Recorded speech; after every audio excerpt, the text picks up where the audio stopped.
गुण समझ के देवर वर्षा रिकॉर्डिंग स्टूडियो दिल्ली। बहरा भतार रहतावे हमर छोरी के, बहरा भतार रहतावे हमर छोरी के, गुण समझ के देवरा चाटतावे ढोरी के, गुण समझ के देवरा चाटतावे ढोरी के। रतिया में मांझ लेवतावे चदर ओरी के, रतिया में मांझ लेवतावे चदर ओरी के, गुण समझ के देवरा चाटतावे ढोरी के, गुण समझ के देवरा चाटतावे ढोरी के। गुण समझ के देवरा चाटतावे ढोरी के।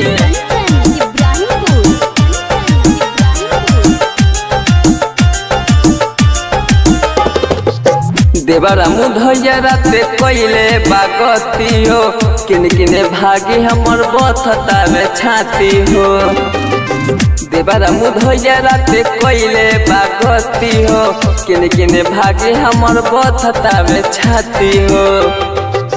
माने नहीं बात हम कोई हाथ जोड़ी के, माने नहीं बात हम कोई हाथ जोड़ी के, गुण समझ के देवरा चाटतावे ढोरी के, गुण समझ के देवरा चाटतावे ढोरी के। गुण समझ के देवरा चाटतावे ढोरी के।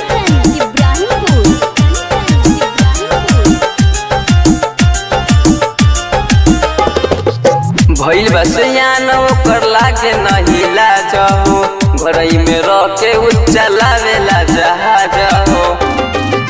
भइल बसियान ओकर लागे नहीं लाज हो, घरई में रखे उचलावेला जहाज हो। साकिरा सपाक घोनी बनाई देता मोरी के, राइटर रहमत घोनी बनाई देता मोरी के, गुण समझ के देवरा चाटतावे ढोरी के, गुण समझ के देवरा चाटतावे ढोरी के। समझ लू सखी। वर्षा रिकॉर्डिंग स्टूडियो दिल्ली।